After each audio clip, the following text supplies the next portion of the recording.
I want to say thank you to everybody that came out to this. I posted it on the fly, didn't know what was going to happen, and the solidarity between everybody, and it's tough with trust sometimes. It really is. But whoever, the trust that we instilled in each other to make this happen, I thank you all so much for it. And I really hope that y'all can really congregate together from this, build a community from this.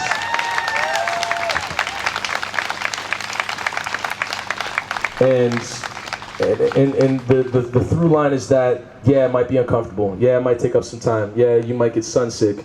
A lot of things may happen, but you're not getting killed for it.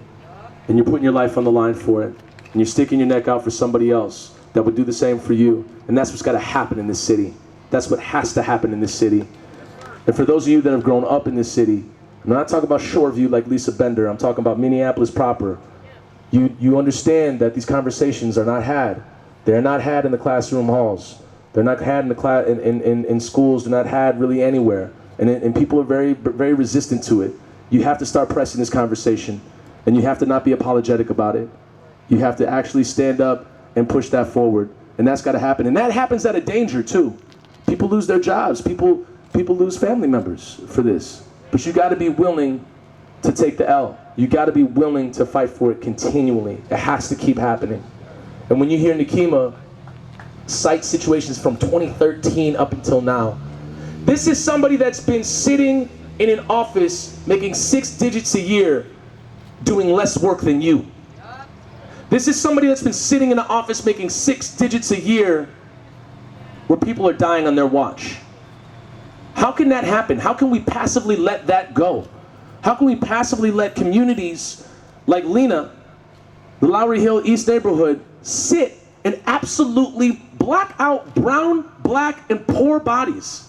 How do we let a city council member say, put the porta potty a block away from the homeless people? How do we let that happen?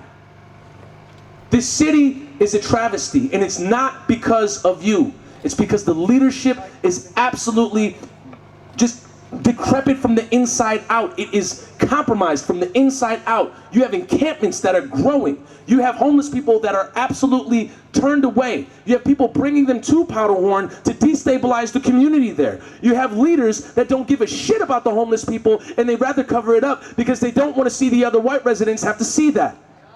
I say see it. I say show up to Lisa Bender's house.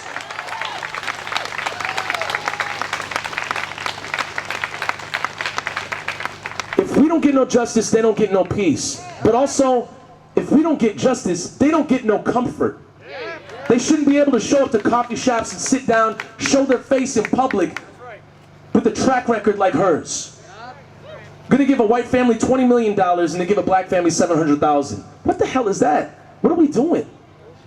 How are we involved with this? How are we tacitly complicit with this? How do we check in with ourselves and not let this happen?